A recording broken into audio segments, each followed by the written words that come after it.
You're listening to the Fresh Hell podcast. Fresh Hell contains stories of a disturbing and often graphic nature and is intended for a mature audience. Please don't let your kids listen to this, or they might turn out like us.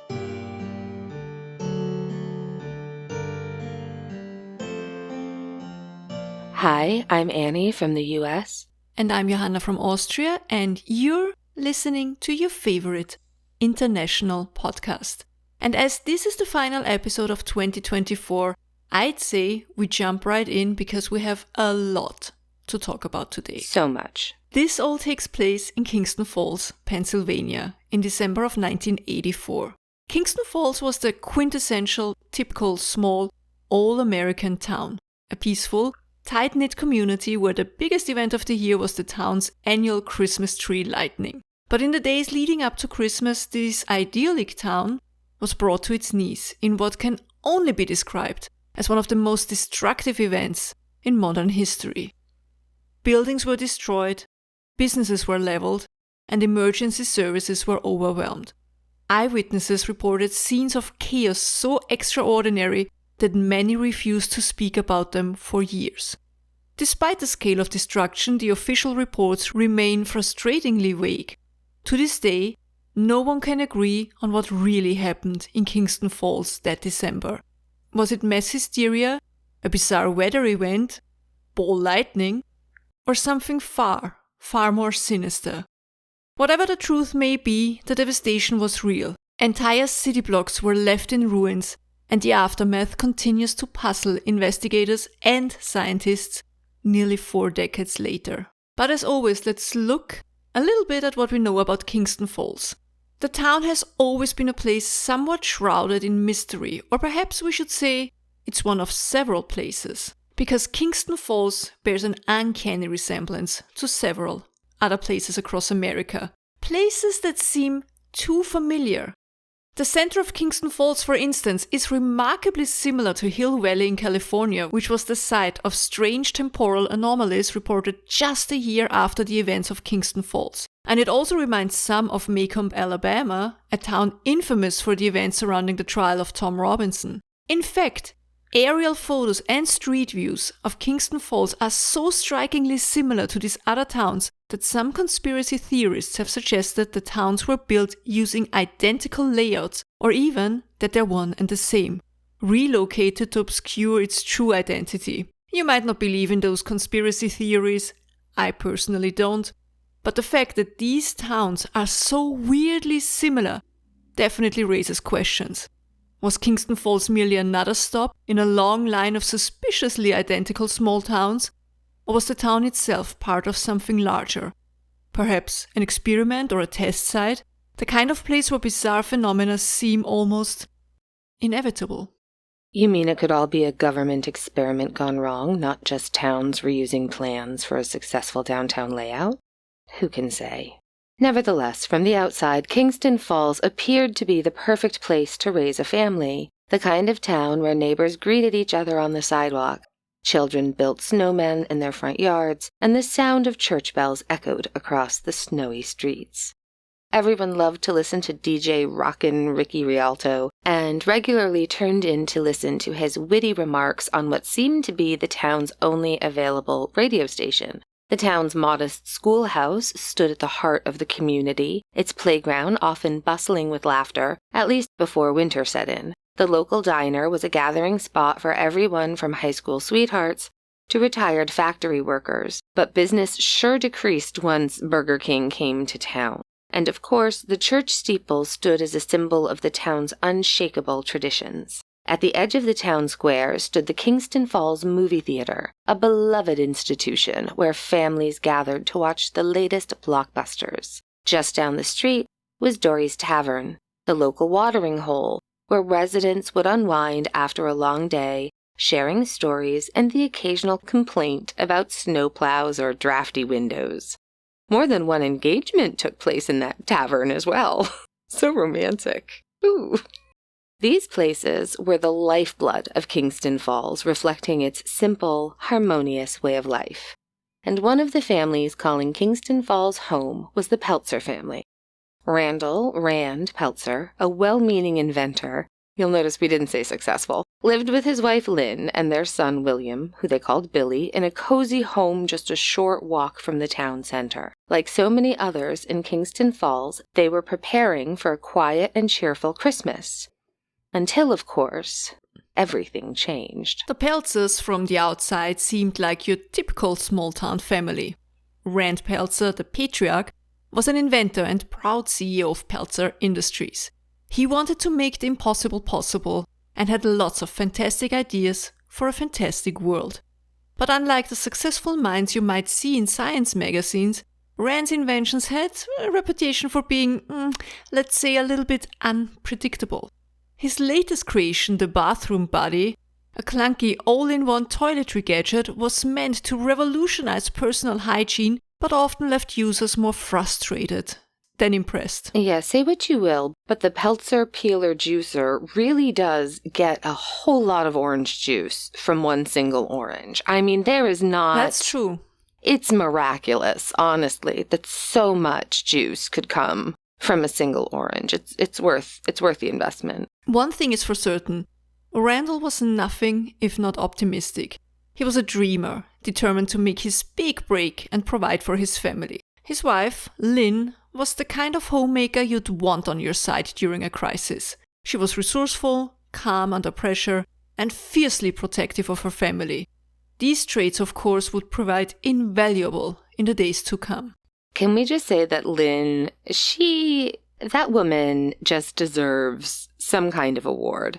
Not only did she always support her husband, but she always had his back, and she was always eager to use his wacky and often unreliable inventions. You know that I feel like her every time my husband adds another thing to turn our house into a smart home. Oh, not the smart home. Did he not get the warning about the rise of the machines? I know. I don't want my house to be smarter. We have ghosts. No, thank you. I'm always very polite with our gadgets, though, at least. That's good.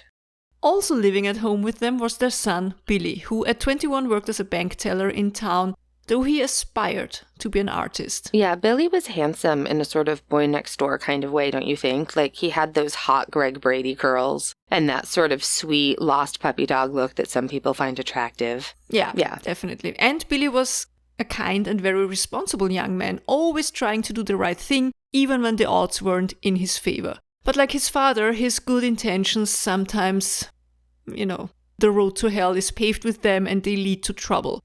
Something he soon learned the hard way. And of course, every good family needs a good boy or a good girl. And the Peltzers were no exception. They had Barney, their loyal dog. Barney was more than just a pet. He was Billy's best friend and constant companion. He even took him to work. Such a good boy. The Peltzers were not extraordinary. They didn't have great wealth or social clout, but they were warm, kind, and hopeful.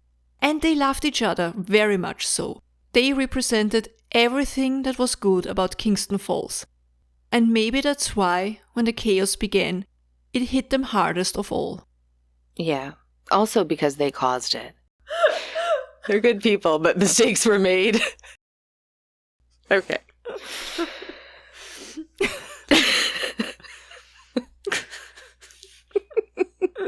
Sorry. This is serious stuff here. All right.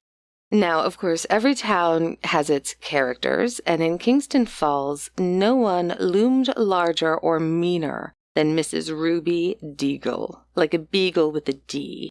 Deagle. She owned much of the property in town, and she made sure everyone knew it. Mrs. Deagle wasn't just the wealthiest woman in Kingston Falls, she was also the most feared. She was known for her sharp tongue, quick temper, and absolute lack of compassion. Mrs. Deagle seemed to thrive on making life miserable for others. She was a lot like the ex-nun I had as a teacher in the 5th grade, yeah? From raising rents on struggling tenants to threatening legal action over the smallest infractions, her reputation as Kingston Falls' own Mr. Potter or Ebenezer Scrooge was well-earned. But I think she's got real Wicked Witch of the West vibes because Deagle also hated dogs. Perhaps no one felt her wrath more than the Peltzers, because Mrs. Deagle had a very particular grudge against Barney. Not good boy Barney. You say, who could ever hate Barney? We say, he's the best boy. Well, I'll tell you who. Mrs. Deagle, that's who. You see, just days before the chaos began, witnesses at the local bank saw Mrs. Deagle storm in holding what appeared to be the head of her very expensive, imported Bavarian life-sized ceramic snowman. She accused Barney of destroying it, loudly demanding that the dog be taken to the pound or worse. And of course, with worse, she meant she would actually love to put the dog in her spin dryer on high heat. That will do, all right. No wonder Mrs. Deagle had the reputation of being dramatic, vindictive, and utterly terrifying to anyone who crossed her path, which takes a lot of audacity considering her stockbroker husband had been a disgraced convict. Well, Mrs. Deagle saw herself as the queen of Kingston Falls. To the rest of the town, she was a reminder of the harsh realities of power and greed, and as the events of that fateful December unfolded, it would become clear that even Mrs. Deagle wasn't immune to the strange forces at play. In the days leading up to Christmas, Randall Peltzer found himself facing a dilemma many of us are familiar with. What gifts to get for your loved ones? In Randall's case, his son Billy.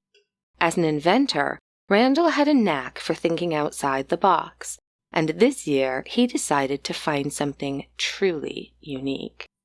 His search led him to Chinatown, a bustling maze of narrow streets and hidden treasures. It was here that Randall stumbled upon a small, dimly lit shop tucked away from the main thoroughfare. The shop was unlike anything he'd ever seen, filled with strange artifacts, jars full of mysterious herbs and spices, and trinkets that seemed to belong to another time. The shopkeeper, a Mr. Wing, was an elderly man with a long white beard and piercing eyes, and he didn't seem eager to make a sale. But Randall's attention was quickly drawn to something remarkable, a small, furry creature nestled in a wooden box. It was unlike any animal Randall had ever seen. The shopkeeper called it a mogwai. Now, I think we should talk about these mythical creatures, and you know I am a cryptozoology aficionado. The mogwai is a creature shrouded in both mystery and legend.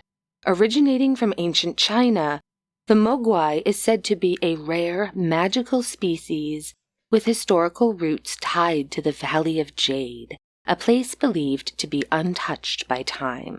According to cryptozoological accounts, these creatures have been in the care of humans for centuries, yet their very existence challenges our understanding of biology and mythology.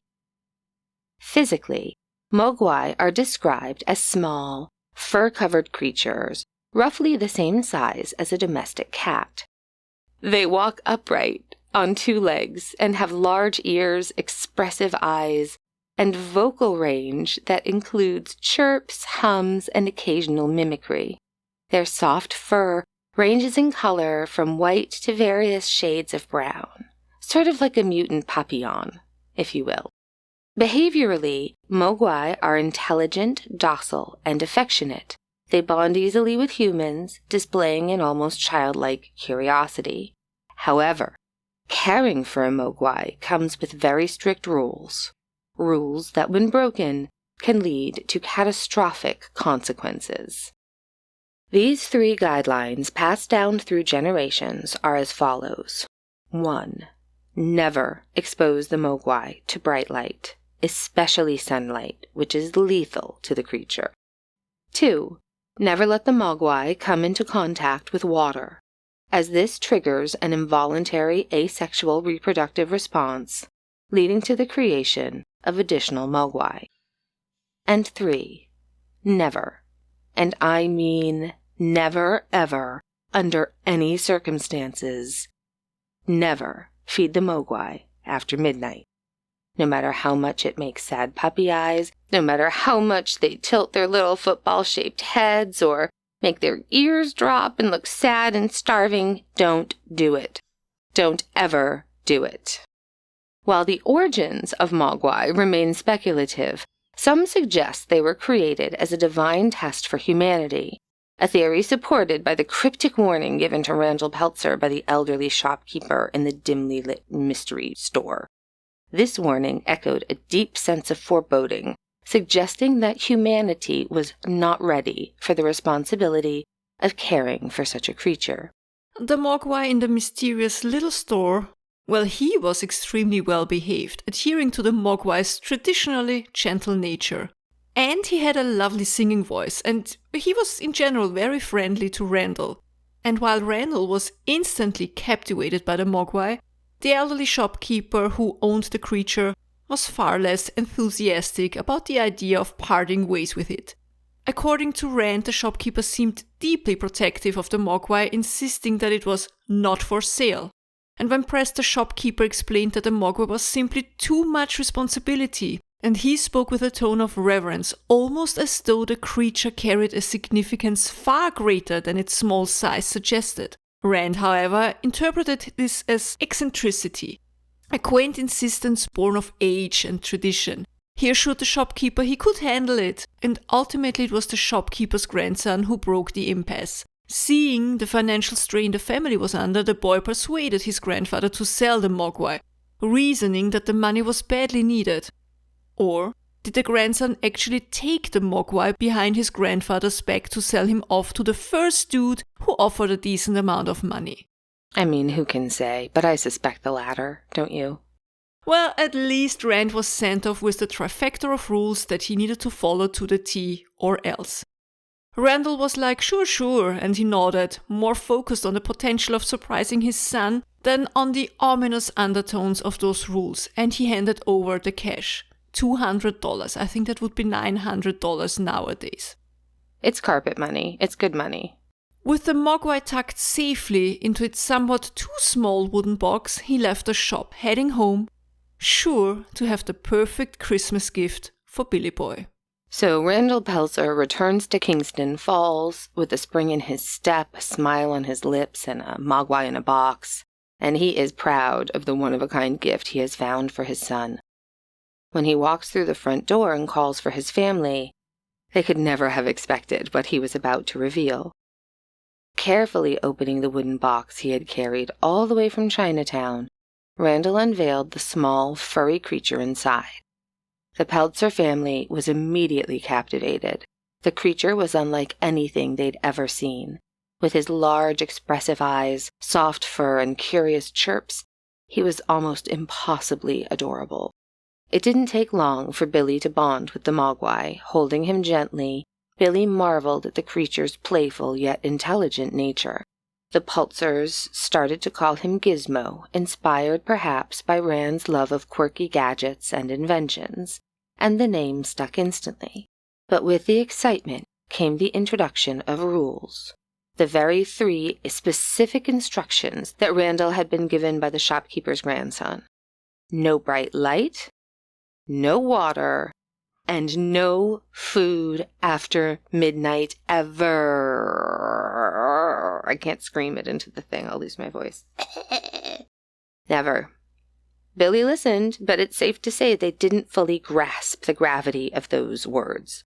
We all know that 21-year-olds are not that into following rules, and to be fair, what could they have thought would happen? Certainly not what happened. What happened would not have been on anybody's list of expected outcomes, I don't think. Right? No, you just think, okay, he would like throw up or have a tummy ache or get a cold. Right? Yeah. Yeah. It's like when they tell you not to feed your dog too much cheese and then he makes sad puppy eyes and you feed him too much cheese and then you pay. Yeah, and then everybody pays because the dog has diarrhea or cheese gas in our case, which is cheese gas. And also, Gizmo seemed so harmless. He's so gentle. It's just hard to imagine, what could possibly go wrong with this tiny little fur ball, Anything more than the peculiar quirks of any exotic pet. But Gizmo himself seemed aware of the importance of the rules. He was cautious, even timid at times, as though he understood far more than he could express. The quiet awareness only added to the sense of mystery surrounding him, hinting there was far more to this creature than met the eye. So at first, life with Gizmo was everything the Peltzers had hoped for. Except for Barney. Like, Barney was gentle with the little guy, but he definitely kept his distance. I'm sure he was a little bit jealous because he was not the number one pet anymore. Oh, for sure. But everybody else was super smitten. The little creature brought a sense of joy and curiosity into their home. Billy in particular spent hours playing with Gizmo, absolutely ignoring Barney. Drawing Gizmo, introducing him to small harmless pleasures like watching old movies on TV. But the delicate balance of their peaceful coexistence was about to be shattered. It started innocently enough. Billy, ever fascinated by Gizmo's behavior, decided to show him off to Pete, a kid from the neighborhood. Pete, who, judging from the photos we saw, bore an uncanny resemblance to a young Corey Feldman, and he seemed equally intrigued by the strange creature. As Billy adjusted the lamp to give them more light so Pete could really see Gizmo in his full glory, Pete accidentally knocked over a glass of water on the desk, and a few drops, or more than that, splashed onto Gizmo's fur. And that's when everything changed. What happened next must have been extremely unsettling to watch. Witnesses, which are Billy and this Corey Feldman look-alike, recalled that Gizmo began to cry out, and writhing, as small lumps began to form on his back. Billy and his young friend looked on. They appeared to be more annoyed by the loud noises though, instead of trying to help the clearly distressed little fella. And within seconds, these lumps grew and separated until multiple new mogwai popped free, landing softly on the floor. Imagine tribbles, just more active and more troublesome. So troublesome. And the process was rapid, almost instantaneous, and left everyone in the room stunned. Billy and Pete could only stare in disbelief as Gizmo looked on, visibly distressed and exhausted by the entire ordeal. It was clear that this process wasn't merely uncomfortable for him, it was deeply unnerving. When the chaos subsided, 5 new mogwai had emerged, but these weren't identical copies of Gizmo. Their fur patterns were different. Their temperaments were noticeably more mischievous. While Gizmo remained quiet and cautious, these new mogwai immediately began to explore their surroundings with an energy that bordered on reckless. Yeah, it's a litter full of bitey and super mischievous puppies. Right, exactly. But with opposable thumbs and also like a velociraptor-like problem-solving capability. So, it's not great, on the whole, you know. Billy, though, seemed excited. We all know it. 1 puppy or kitten is great, but what's even better than that? That's right, 5. 5 is always better, especially if you're in your early 20s and still have energy and working body parts. At least it's fine at first, until you realize this also means 5 times the razor-sharp baby teeth and no bite restraint. Meanwhile, Gizmo remained the same gentle, cautious creature the Peltzers had grown so fond of, but the 5 new mogwai were a different story altogether. From the beginning, it was clear that these mogwai had none of Gizmo's quiet charm. They were louder, more energetic, and far more mischievous. But the most striking, and perhaps the most concerning, was their leader, a mogwai with a white mohawk stripe running down his head. Billy, in a moment of irony, nicknamed him Stripe. Instead of exploring their new environment with curiosity, they seemed bent on causing trouble, knocking over household items, making strange noises late into the night. These behaviors quickly went from quirky to disruptive. The family's reactions were mixed. Billy, ever the optimist, chalked it up to their playful nature, but Barney, the family dog, was far less certain. I think Rand was thrilled. I think he was planning on selling mogwais. Yes, I think he was very excited about this. But yeah, Barney not so much. Barney was cool with Gizmo, but these new arrivals, he really kept his distance, like growled softly whenever one of the new ones came too close. And his cautious behavior was a very stark contrast to his usual friendly good boy demeanor, and hinted at something darker brewing beneath the surface. You know how it is when your dog doesn't trust someone. And wouldn't you know it, Billy later talked about how one night he found Barney on the front porch, suspended in the air, hung up by the Christmas lights. Who would ever have done such a thing? Of course, everyone suspected the dog-hating Mrs. Deagle, but would she have even been capable? She couldn't even walk up the gazillion stairs in her multi-story mansion. She had to use a stair lift. But if it wasn't Mrs. Deagle, who else would hate Barney enough to want him to freeze to death? In a smart move, they decide Barney is going to Grandma's house for a little while to keep him safe and let that old hag Deagle calm down. Gizmo, too, seemed uneasy. He avoided the newcomers, retreating to a safe corner of the room whenever they began their antics. His wide, expressive eyes conveyed more than words ever could. He was afraid of them. As days passed, the mischievous behavior of the new Mogwai escalated. They showed no respect for boundaries, pulling pranks and demanding attention, but their most concerning trait was their appetite. Witnesses later recalled how these Mogwai would constantly beg for food, whining and chirping with an intensity that was hard to ignore, which reminds me a lot of my dog Beanie. Amidst the growing tension at the Pelzer household, Billy found comfort in his connection with Kate Beringer. Kate was one of those rare people who seemed to have a calming presence no matter the circumstances. During the day, she worked with Billy at the town's bank, and evenings she was moonlighting as a bartender at aforementioned Doris Tavern, the local watering hole. The gorgeous young woman was known in town for her sharp wit and quiet strength. But what many didn't know, Kate had her own fair share of trauma in her past. That poor girl was suffering from Christmas-related PTSD.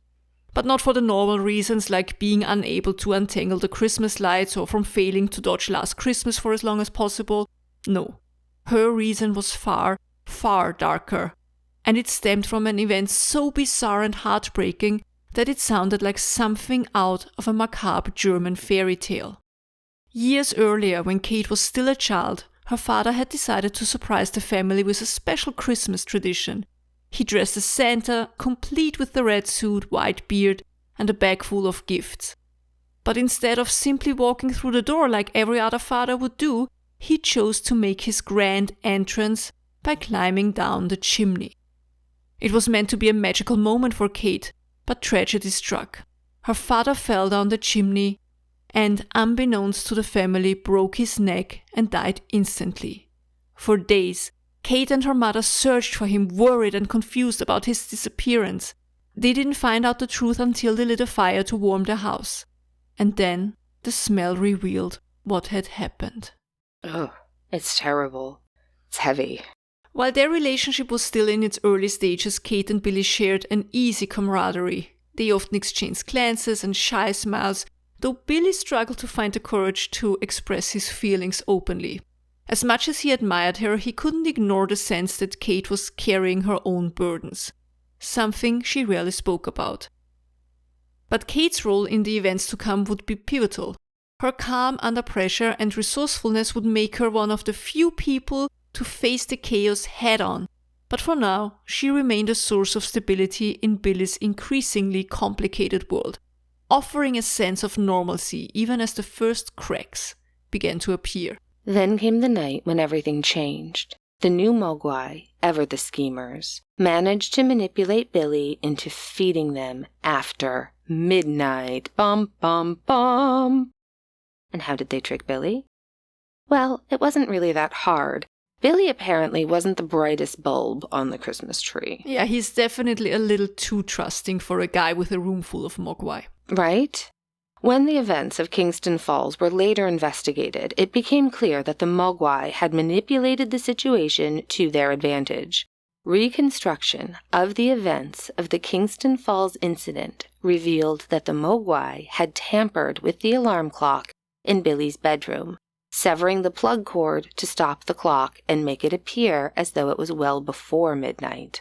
A small but deliberate act of sabotage. Unaware of the deception, Billy believed he was acting within the rules when he gave in to their relentless begging and brought them a plate of leftover fried chicken. Should you even do that? Should you feed your exotic pet with leftover fried chicken? I mean, okay, it was the 80s. People weren't aware of that. Yeah, I feel like fried is probably not the way to go. I feel like you're for sure going to have a vomit situation on your hands if you go right in with fried food. But that definitely wasn't, dedicated Mogwai food available at the store. No. There's no mogwai chow. Like, that's not... it's not a thing. I mean, they must eat things that are high in fluid content. Protein. And protein. I mean, they are constantly reproducing. They are. But also it has to be high in liquid, right? Because they can't drink anything. Oh, true, yeah. They're not... Well, it says no water. Can they drink, like... Orange juice? I hope so. That family has a lot of orange juice. Liquor. Juice. Yeah, they're fine as long as all they do is drink whiskey. We're going to get to that. We're getting ahead of ourselves. Okay. So the mogwai devoured that food with the ferocity that can only be described as unnerving. Imagine 5 teenagers who smoked pot all evening. That's the kind of... Yeah. Falling on a plate of KFC. But Gizmo was like, nah, I'm fine. And his behavior, though subtle at the time, was really a very powerful indicator of the terror that had just been unleashed by the fried chicken. You don't know yet what's coming, but you just wait. Because the following morning, the mischievous but super cute and so fluffy we could die mogwai had undergone a truly horrifying transformation. Billy found 5 pulsating, slimy green cocoons, each one sticky and alien in appearance, scattered around his room. It looked like something out of a science fiction horror story, with the cocoons emitting a faint, rhythmic vibration, as if signaling the changes happening within. And Billy's like, "Hey, Mom? Mom? Can you come look at this?" And his mom's like, "Well, oh dear, I don't know what your dad brought home this time." Like, she is very chill. I think that's probably where Billy gets his sense of calm under crisis from, is his mom. Yeah, she's just definitely. like, "Well, honey, you know your dad. That's going to be fun. Okay, bye-bye." Apparently, the transformation from mogwai to monster was as swift as it was sinister. The cocoons, discovered early in the morning, remained dormant for only a short time. Soon enough, they had begun to crack open. What emerged could only be described as a biological abomination. The creatures, later identified as gremlins, bore almost no resemblance to the soft, harmless-looking mogwai they had once been. Standing approximately 60 centimeters or 2 feet tall, the gremlins were walking on 2 feet just as mogwais were, but they were covered in reptilian scales that ranged in color from dark green to brown. Their bodies were sinewy and muscular, designed for speed and agility. Their hands were tipped with sharp claws, perfectly suited for climbing, tearing, and grasping objects with a disturbingly human-like dexterity, and designed for ripping into their enemies, as were their sharp teeth, by the way. They had glowing red or glowing yellow eyes that conveyed an unsettling mix of intelligence and malice. Large, bat-like ears protruded from the sides of their heads, giving them an almost otherworldly appearance. What was this? Christmas or Halloween? And perhaps the most unnerving of all of this was their behavior, because the gremlins were, well, gremlining. And while the events in Kingston Falls marked the best documented encounter with the physical gremlins, the second best, of course, being the Kelly Hopkinsville encounter, which you can listen to in episode 140 for more information on that one, but the term gremlin itself isn't new at all. In fact, the word gremlin has its roots in early 20th century folklore, particularly within the aviation community. I'm not sure how much we already talked about this, but basically what happened was, during World War II, pilots on the RAF, the Royal Air Force, began reporting strange and unexplained mechanical failures mid-flight. When engines stalled or instruments malfunctioned, these anomalies were often attributed to mischievous, unseen creatures that they called gremlins. The idea quickly spread, becoming a kind of inside joke among pilots, but one with an eerie undertone. Descriptions of these mythical gremlins varied. Some were said to be small, humanoid figures with sharp features and oversized ears, while others were described as more animalistic, with claws and glowing eyes. What they all had in common was their penchant for sabotage. Gremlins were said to delight in causing chaos, tampering with engines, and even disabling planes midair. For decades, gremlins were considered a myth, a symbol of human frustration with the unpredictable nature of technology. But in Kingston Falls, that perception changed. What had once been dismissed as folklore suddenly became all too real. Because the gremlins that emerged from the cocoons were strikingly similar to their mythical counterparts. Small and impish and undeniably malevolent, they embodied the very essence of chaos. The parallels between folklore and the events of Kingston Falls left many investigators wondering, was the folklore based on an ancient truth, or had humanity's fear of the unknown somehow manifested in the most terrifying way imaginable?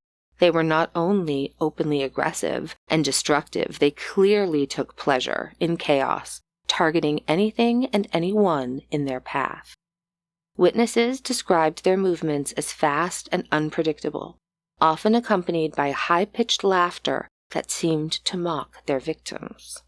Each gremlin seemed to exhibit its own personality quirks, but all shared an insatiable appetite for mayhem. Stripe, the leader of the group, was particularly dangerous. Marked by his signature white mohawk, he demonstrated a strategic intelligence that set him apart. While other gremlins acted impulsively, Stripe seemed to orchestrate much of the destruction with calculated precision. The transformation of these creatures was as complete as it was horrifying. What had once been small, quirky pets had become nightmarish predators intent on plunging Kingston Falls into absolute chaos. Yeah, and it was not just the destruction of things they were after the destruction of humans as well. The first person to fall victim to the murderous creatures was Billy's former science teacher, who had enraged one of the mogwais by doing some testing on it and poking it with needles, drawing blood, and denying them their yum-yum. At approximately 2 p.m., witnesses reported hearing strange noises coming from the science lab. By the time help arrived, it was too late. The science teacher was found unresponsive, with bite marks on his body and a syringe stuck in one of his ass cheeks. It was later determined that the creature had used a discarded syringe, turning the teacher's own tools against him. This marked the first fatality attributed to the newly emerged gremlins. But it should not stay the only one. Back at the Peltzer home, Gizmo, still the same gentle pet, cowered in fear as the gremlins tore through the home. Lim Peltzer faced the newly hatched gremlins head-on. Her maternal instincts and resourcefulness kicked in as she defended herself from the creatures with anything at her disposal. In the kitchen, she managed to eliminate one gremlin using a blender and another one with a microwave and stabbing a third one in the face. All creative yet a little bit gruesome solutions that highlighted the gremlins' vulnerability despite their ferocity. Ultimately, they managed to dispatch of all but one, Stripe, the leader, who escaped through a window and disappeared into the night. Stripe made his way to the nearby YMCA, where he found exactly what he needed: the pool, water. Diving into the swimming pool, he triggered the reproductive process once again. The whole pool started to glow in an unnatural, almost neon green, as new gremlins began to emerge in staggering numbers. The result was an army of gremlins, ready to spread chaos throughout Kingston Falls. And that glow was really, can we just say, no joke? Neighbors later reported that it looked like, from the lights coming from the YMCA, that there was maybe like a disco happening, so nobody thought to call the police. Yeah, this was no disco. What followed was a coordinated assault on the town itself. Fires broke out, cars were overturned, and businesses were destroyed. The gremlins' sheer numbers overwhelmed the residents, who were completely unprepared to handle the sudden invasion. Stripe had achieved his goal, turning a quiet holiday season into a night of terror. Soon enough, the quiet streets had turned into a battleground. What began as a localized destruction at the Peltzer household quickly spread throughout the town, with reports of strange sightings and bizarre incidents flooding in. One of the first major attacks took place at Doris Tavern, turning the place into a site of utter pandemonium. Kate Barringer worked her usual shift. She was one of the first to encounter the gremlins. They arrived in droves, their small frames allowing them to slip through cracks and crevices, their laughter echoing through the room like something out of a nightmare. The scene was surreal. Gremlins swinging from the ceiling fans, smashing bottles, and even attempting to operate a jukebox. Kate, ever a great bartender and rarely one to turn a customer down, did her best to keep the situation under control. She served them drinks, perhaps hoping to distract them. But the creatures only grew more chaotic. And I used to work as a bartender, and I remember nights where it felt as if all the patrons had suddenly turned into gremlins. Yeah, it's total nightmare fuel, am I right? At least it was for me. One gremlin managed to light a cigarette, another donned a pair of sunglasses and started a poker game, while a third began furiously chewing through a string of Christmas lights. What stood out the most about this attack was the sheer absurdity of it all. Unlike traditional predators, gremlins weren't just destructive, they were theatrical. It was as though they reveled in the chaos, turning every act of destruction into a darkly comedic performance. Kate eventually found an opening to escape, narrowly avoiding the grasp of one particularly aggressive gremlin. She fled into the snowy streets, where the town's descent into madness was already underway. Fires had broken out in several buildings, car alarms were blaring, and terrified residents were barricading themselves indoors. Kingston Falls had fallen. As chaos spread, the pack of gremlins showed no signs of slowing down. Their appetite for destruction was matched only by their bizarre sense of fun, which eventually led them to the town's movie theater. The gremlins had all poured in, drawn by the flickering lights of the marquee and the promise of entertainment. They quickly settled into their seats and watched Disney's 1937 Snow White and the Seven Dwarfs, a milestone in animated filmmaking. And the gremlins were absolutely delighted, singing along and marveling at the movie magic. Meanwhile, Billy and Kate had regrouped, realizing that the creatures could be destroyed by exposure to bright light. The theater became their focus, not only because it housed all of the gremlins, but because its enclosed space offered an opportunity to take them all out at once. Billy knew he really had to get it together and stop thinking about how smoking hot Kate would look in a red bikini. So he thought about that gremlin dancing in leg warmers, and he got to work. With Gizmo safely tucked into a backpack, Billy and Kate made their way into the building. The plan was simple: rig the gas supply and set off an explosion. Yeah, that's easy. It's such an easy plan. Effectively neutralizing the entire horde. But executing it required precision and nerve, especially with dozens of gremlins roaming the theater. Working quickly, Billy managed to cut the gas line while Kate distracted the creatures by manipulating the theater's light and sound system. The gremlins, so engrossed in the chaos of their own making, didn't realize what was happening until it was too late. The pair barely escaped as the theater erupted in flames, the blast sending shockwaves through the town. For a brief moment it seemed like the nightmare was over.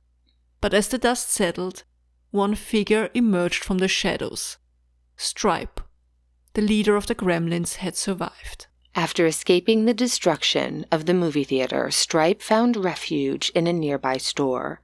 Investigators later determined this to be the location of the final battle, a chaotic confrontation that marked the end of the Kingston Falls Gremlins incident. Stripe, ever the cunning leader, immediately began exploring the store, using its various items and tools to his advantage. Surveillance footage recovered from the scene shows Stripe arming himself with a crossbow and even attempting to operate a chainsaw. It was clear he wasn't just trying to hide, he was preparing to fight. Billy, armed with little more than a flashlight, followed Stripe into the store, determined to stop him.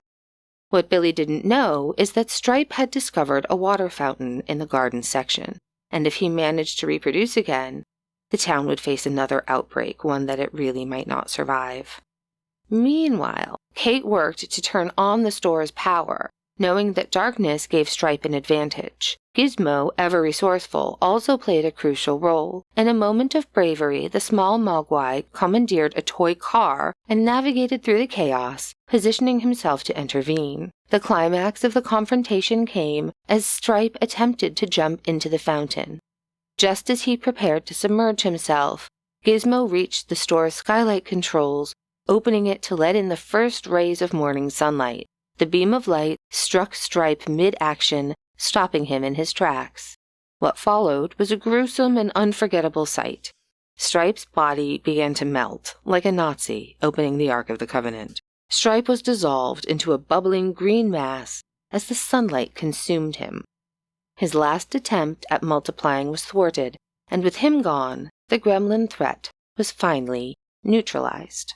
The destruction in Kingston Falls was immense. Homes and businesses were left in ruins, and the survivors were left grappling with the bizarre and terrifying events they had just endured. As the sun rose on Christmas morning, the town began to take stock of what had happened.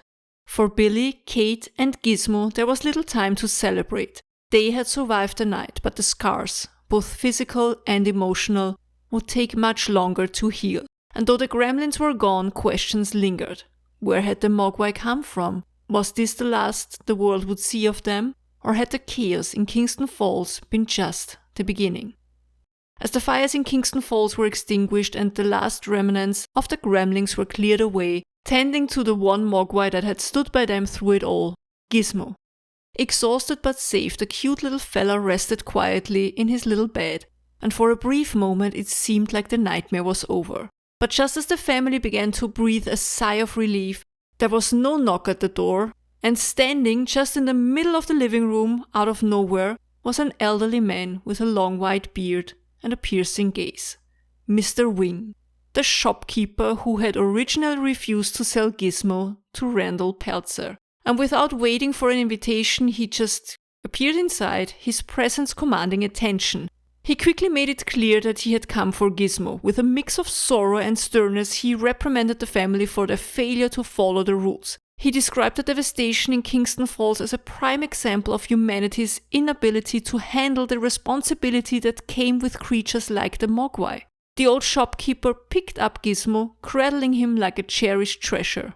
And as Mr. Wing carried Gizmo out into the snowy night, throwing the $200 Randall had given the boy on the sofa as he walked out, the family looked on with mixed emotions. Despite things having gone so wrong, they had laughed and tenderly looked after the little guy. And as they walked down the path away from the house, you could hear Gizmo say quietly, "Bye-bye, woof woof," to Barney. And Barney was like, "Later, my dude, it's been fun, but I'm back to being number one around here." I think that's pretty much how Barney felt about things. But when the dust finally settled on Kingston Falls, the body count stood as a grim reminder of the chaos that unfolded that Christmas. Authorities never released an official number, but it was clear that several residents met an untimely and often absurd end at the claws of the gremlins. However, if there was one silver lining to this whole ordeal, it was this. Mrs. Ruby Deagle was among the casualties. Apparently, her infamous stair lift, previously a symbol of her wealth and entitlement, had been sabotaged by the gremlins. In what can only be described as poetic justice, the stair lift accelerated at full speed and, once reaching the top, launched her catapult-like out of a second-story window and into the cold, hard snow below. And let's not sugarcoat it. Mrs. Deagle wasn't exactly winning any kind of popularity contests in Kingston Falls, and do remember she wanted to have good boy Barney put to sleep, so I'd say at least the gremlins got that one thing right. In the end, Kingston Falls would rebuild stronger and wiser, though we can only hope Randall Peltzer learned a lesson about buying exotic creatures from mysterious shops. And it might be uncouth to mention it, but there really were some fines to be had in the resulting estate sales. Not that it's cool to find joy in material things when we are here talking seriously about a gremlin tragedy, but there were some impeccable vintage Christmas decorations and just a mansion full of creepy paintings to be had. Listen, there's a whole conversation to be had about our favorite estate and junk sale finds, but that's a story for another day. Because now all that's left to say is Merry Christmas. And a Happy New Year. And don't forget, if you're going through gremlin hell, keep going. Tschüss. Bye-bye.